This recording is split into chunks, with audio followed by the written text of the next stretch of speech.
भगवत गीता के नाम कुछ पल हर शाम चैनल में यह अनाम आवाज़ एक बार फिर आप सबों का स्वागत और अभिनंदन करती है। साथियों, आज आप सबों के बीच प्रस्तुत है भगवत गीता द्वितीय अध्याय का 48वां श्लोक। योगस्थः कुरु कर्मणि संगं त्यक्त्वा धनंजय सिद्धि असिद्धियोः समो भूत्वा समत्वं योग उच्यते। इस श्लोक का सरल शाब्दिक अर्थ इस प्रकार है। हे धनंजय, तू आसक्ति को त्याग कर तथा सिद्धि और असिद्धि में समान बुद्धि वाला होकर योग में स्थित हुआ कर्तव्य कर्मों को कर। समत्व ही योग कहलाता है। साथियों, भगवत गीता द्वितीय अध्याय का यह श्लोक वर्तमान समय में एक दिशाहीन अंधी दौड़ में बदहवास निरंतर दौड़ते भागते हैरान परेशान हम सभी जगजीवों के लिए, विशेष तौर पर आज की युवा पीढ़ी के लिए कितना महत्वपूर्ण है, इसकी पुष्टि आज की प्रस्तुति के अंत में मैं आप सबों पर ही छोड़ता हूँ। साथियों, इस श्लोक में योगेश्वर श्री कृष्ण ने अर्जुन से कहा, योगस्थः कुरु कर्मणि। तो सबसे पहले हमें यहाँ योग शब्द का प्रयोग किस अर्थ में हुआ है यह समझने की आवश्यकता है। साथियों, आज हम भारतीयों के लिए ही नहीं बल्कि अब तो पूरे संसार के अनेक देशों के लिए योग एक बहुत ही प्रचलित शब्द हो चुका है।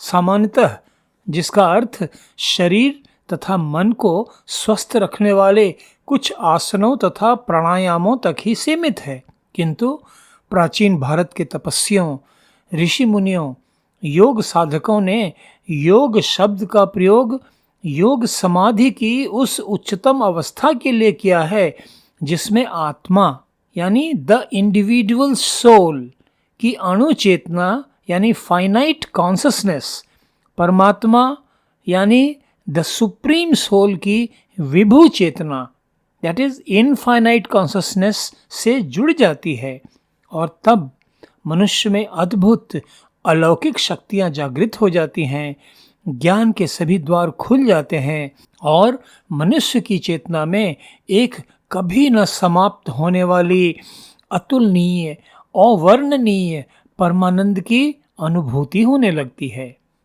ऐसी उदात्त अवस्था प्राप्त होने के बाद मनुष्य संसार के सभी नियत कर्तव्यों को करते हुए भी निष्कर्म्यता की स्थिति को प्राप्त कर लेता है। उसके द्वारा किए जा रहे कर्मों की सिद्धि असिद्धि, सफलता असफलता इत्यादि उसके लिए अर्थहीन हो जाती हैं, क्योंकि वह अपने द्वारा किए गए कर्म में अपनी पूरी क्षमता, पूरी सामर्थ्य, पूरी श्रद्धा समर्पित कर देता है और उसके बाद वह अपने आप को कर्म फल की चिंता से मुक्त कर देता है। साथियों, यह है प्राचीन भारत का वास्तविक योग, जिसे वर्तमान युग के ऋषि, ब्रह्म विद्या विहंगम योग के प्रणेता सद्गुरु सदाफल देव जी महाराज ने बड़ी सरल भाषा में परिभाषित करते हुए कहा, योग कहत हैं जोड़ को, योग कहत हैं संधि, योग रहस्य उपाय में जीव ब्रह्म की संधि। इसके बाद उन्होंने यह भी कहा, परम पुरुष अरु आत्मा संधि निरंतर योग, जड़ माया व्यापे नहीं कभी न होय वियोग। तो साथियों, यह है वह वास्तविक योग जिसमें स्थित रहकर कर्म करने का उपदेश योगेश्वर श्री कृष्ण भगवत गीता के इस श्लोक में अपने शिष्य अर्जुन को दे रहे हैं। योग की इस वास्तविक परिभाषा को यदि ठीक से नहीं समझा जाए तो यह श्लोक बेमानी अर्थहीन हो जाता है। भला आसन प्राणायाम करते हुए कोई कर्म कैसे किया जा सकता है?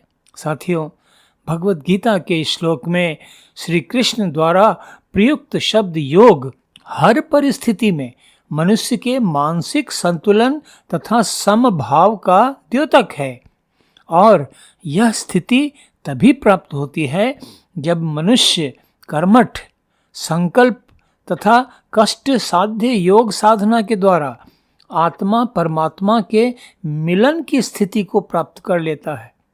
इस तरह हम पाते हैं कि योग शब्द तो ध्यान की उस आध्यात्मिक तकनीक का भी द्योतक है जिसके माध्यम से आत्मा परमात्मा के मिलन की उच्चतम उदात्त स्थिति प्राप्त होती है।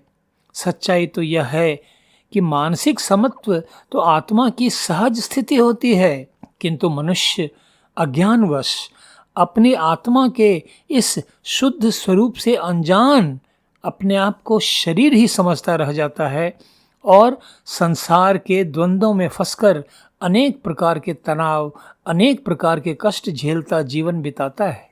योग की उच्चतम अवस्था प्राप्त कर लेने पर साधक आध्यात्मिक तथा सांसारिक दोनों प्रकार की क्रियाओं की सफलता तथा असफलता से निरपेक्ष हो जाता है, मुक्त हो जाता है।